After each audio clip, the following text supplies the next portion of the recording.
What's going on, guys? It's Greg here, aka NYPrepper. It is Thursday, January 30th, 2025, and I have some breaking news to share with you guys. Right now it is 22:48 Eastern Time here in the United States, and we have some major breaking news coming in from overseas, and I wanted to also update you guys on the situation with the plane crash in DC. So, what's very interesting is that DARPA has been testing AI piloted autonomous Blackhawks. Here we have a news clip from 2022 from the Lockheed Martin website, and you can see this Blackhawk hovering over a wooded area somewhere with no pilot. Okay, look, you see there's absolutely zero people inside of this Blackhawk, and it says DARPA there and experimental. So I don't know if AI or something related to autonomous flight had something to do with this crash, but this is very, very interesting. This was posted back in February of 2022, so going back almost 3 years, they've been testing autonomous Blackhawks, guys. This is like something out of a Hollywood movie, like Terminator, for example. But let me just read to you this news clip here. It says, on a clear and cold morning, the autonomous Blackhawk equipped with Alias begins executing a 30-minute mission to demonstrate its ability to adapt to a variety of mission environments. The uninhabited Blackhawk navigates at typical speed and altitude through a simulated cityscape, avoiding imagined buildings while route replanning in real time. All the while, onboard sensor simulation provides real-time obstacle data. The Blackhawk helicopter then autonomously executes a series of pedal turns, maneuvers, and straightaways before completing a perfect landing. Wow. So they've been testing autonomous Blackhawks for a very long time. We know that the black boxes have been recovered from the Blackhawk and from the American Airlines plane. We're also hearing that the three soldiers flying the Blackhawk were all very experienced and not only had thousands of hours of flight time between them, but were very familiar with the flight patterns above the Potomac River. The Army has confirmed that all three soldiers were from Bravo Company 12th Combat Aviation Battalion based at Fort Belvoir, Virginia, about 20 miles south of Washington, D.C. The unit primarily transports senior U.S. military officials around the Washington area and beyond, and this makes sense based on what Pete Hegseth said earlier today. He said that they were on a continuity of government exercise, which is basically a doomsday exercise. The helicopter flight along the Potomac was a routine nighttime qualification flight in which an instructor pilot tests a pilot's skills at navigating the various routes through the Washington area that are key parts of his or her mission. It was a very experienced group, said Jonathan Koziol, a retired Army Chief Warrant Officer with more than 30 years' experience in flying Army helicopters. Koziol had been attached to the Unified Command Post created at Reagan National Airport to coordinate efforts following the deadly collision. Koziol confirmed to reporters on a conference call that the male instructor pilot had more than 1,000 hours of flight time. The female pilot who was commanding the flight at the time had more than 500 hours of flight time, and the crew chief was also said to have hundreds of hours of flight time. Koziol said that given the short duration of most helicopter flights, the number of hours they had flown showed how experienced they were. The evaluated pilot was in command of the flight, but if an emergency was to occur, the instructor would have taken control of the helicopter. Both pilots had flown this specific route before at night. This wasn't something new to either one of them, he said. These are our top pilots doing this in the National Capital Region. So these are not just some newbies, guys. These are top pilots, okay? The airspace around the nation's capital is one of the busiest in the nation, but Koziol described the helicopter flight corridor above the Potomac as a relatively easy corridor to fly because you're flying down the center of the river and it's very easily identifiable, especially at night because there aren't a lot of lights. Night vision goggles are available for Army aviators during nighttime missions, but they are not always necessary, said Koziol, who noted that he did not know if the pilots were wearing the goggles during Wednesday night's flight. They are helpful at night, obviously, and in an urban environment, they're still useful, but he discounted the notion that Washington's bright lights may have affected the pilots, saying they were flying over the Potomac River where there are no lights, so that wouldn't impact them. They would have the peripheral vision of the lights on both sides of the shore, which actually helps them align and know which direction they're going, he added, and it would help them see other aircraft.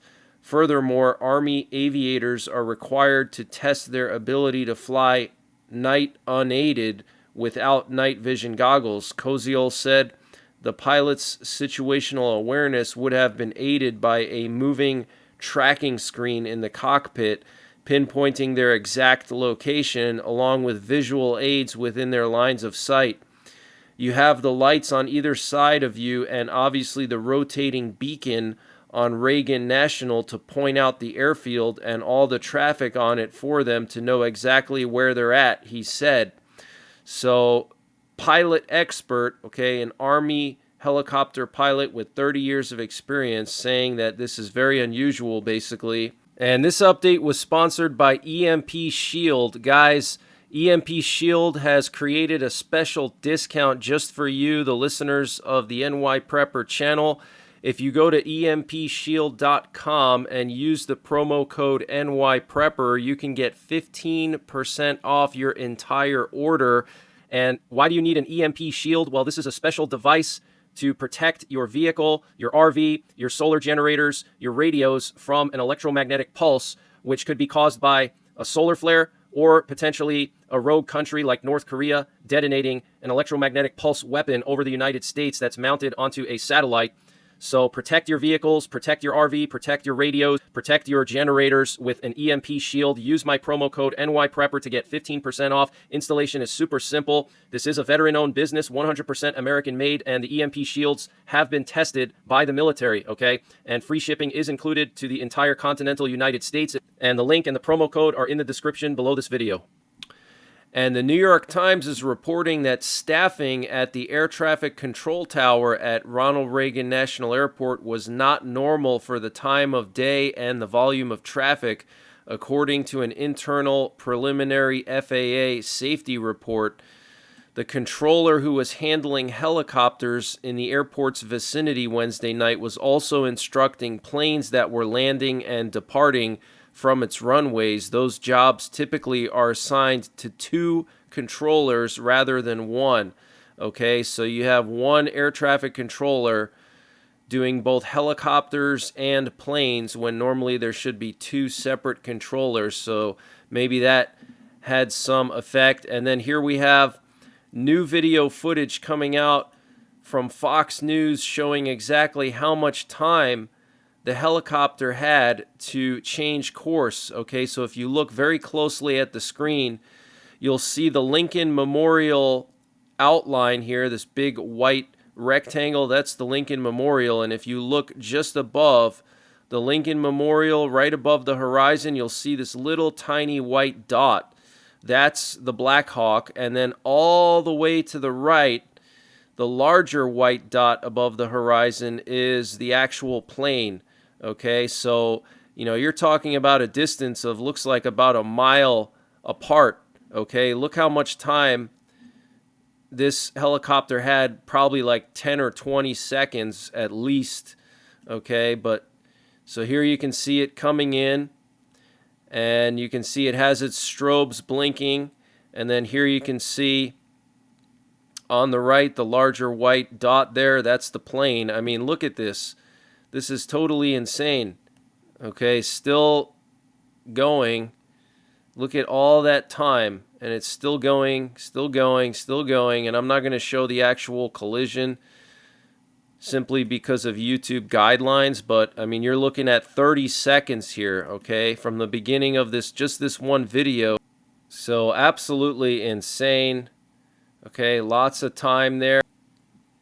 And right now we have a U.S. nuclear war command and control plane up in the air over northern Kentucky, and it was doing loops off the coast of New Jersey, communicating with our submerged nuclear-armed submarines.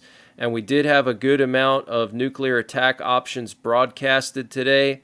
There were at least a dozen, plus the data, the encrypted data that was transmitted by U.S. nuclear forces all day long. It's finally stopped. And we have an interesting situation developing in Libya. It looks like Libya could be on the verge of a civil war. So the GNA military has positioned itself outside of the Tripoli airport for some reason tonight. So if you guys are not aware, there's like an actual agreement in Libya. There's like two separate governments in Libya, and they have a peace deal right now. And so the GNA is the U.S.-supported government, and they have their own military and their own government. It's like basically two separate countries, essentially. And for some reason, they've positioned their forces outside of the Tripoli airport. And Trump reiterated today that the first tariffs on Canada and Mexico are coming on Saturday. Wow. And Ukraine has launched more drone strikes on Russian oil refineries tonight. We're hearing of drone strikes again in the Ryazan region, which is where Ukraine took down an entire oil refinery responsible for 5% of Russia's oil refining. And potentially they may have either hit that refinery again or a different refinery, or possibly the Diaghilevo bomber base, which they hit like 2 weeks ago. There's also drones being reported in Volgograd. There's an oil refinery over there. So depending on how successful tonight's drone strikes are on Russia, Ukraine may have just destroyed 15% of Russia's oil refining capacity just in the last 2 weeks. So Putin is definitely not going to be happy about that. And we're hearing of at least a dozen drones that have been filmed by residents of the Tver region in the last few hours. There were some air raid sirens heard at an oil refinery in Nizhny Novgorod. Also, air defense was active around Rostov. And in the Samara region, there were also some drone alerts. There were also multiple reports of kabooms in the Rostov region, according to local residents. So Ukraine is taking the fight to Russia. Looks like their latest strategy is to target Russia's oil refineries with massive, unrelenting drone attacks day after day. Okay, so that seems to be their new strategy. The Director General of the IAEA will visit Ukraine on February the 4th to hold high-level meetings on preventing nuclear accidents during wartime with the Ukrainian government. As the overall situation is still precarious and fragile, our work there remains essential, he said. So remember, guys, there's still this giant nuclear power plant in Ukraine that the Russians have taken control of with 6 nuclear reactors, okay? And Ukraine and Russia are constantly fighting in that area. Also, Ukraine has several other nuclear power plants across their country. And just earlier in the week, Ukraine sent drones towards a Russian nuclear power plant in Smolensk.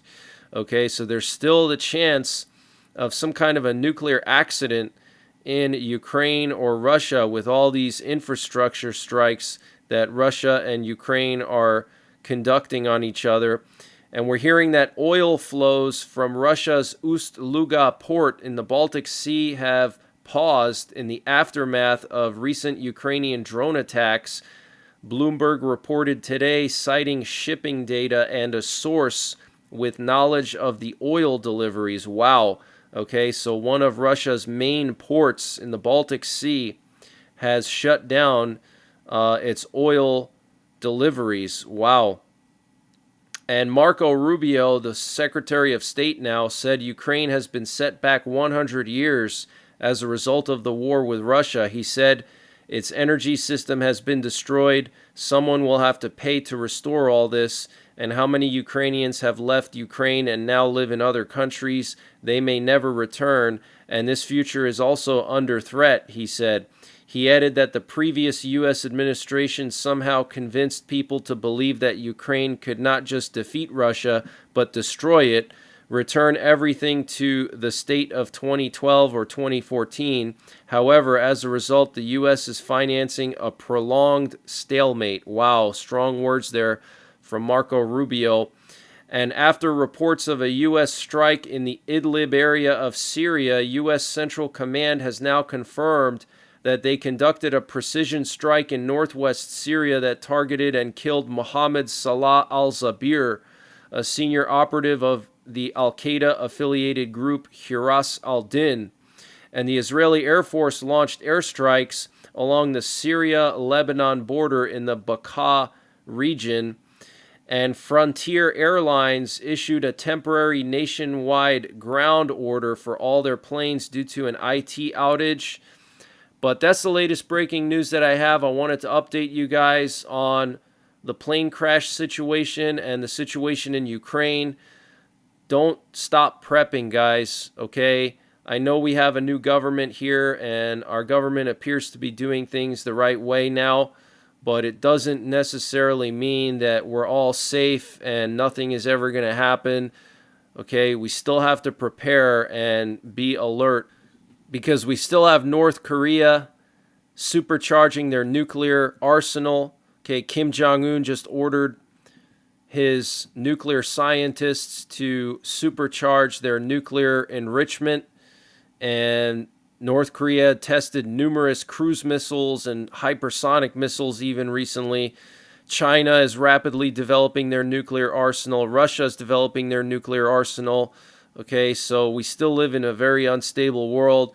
Iran is also supercharging their nuclear arsenal, and it's very possible that the U.S. and Israel could strike the nuclear sites sometime this year, maybe even in the spring. And we continue to see Ukraine launching these drone strikes deep inside of Russia, taking out their oil refineries. Putin's definitely not going to be happy about that if this continues, and I have no doubt Ukraine is going to continue to strike their oil refineries because they're trying to damage Russia's economy. Russia's oil is their lifeline. That's their economic lifeline. If you take their oil away, then they go bankrupt. Okay, the oil funds the Russian war machine, so the Ukrainians are going to keep pounding it, and Russia's obviously going to have to respond at some point. And I'm just very concerned that they could use nukes on Ukraine still. But that's the latest breaking news that I have. I might be back tomorrow with more updates. In the meantime, take care, God bless, and don't forget the 3 Ps. Prepare, practice, and persevere.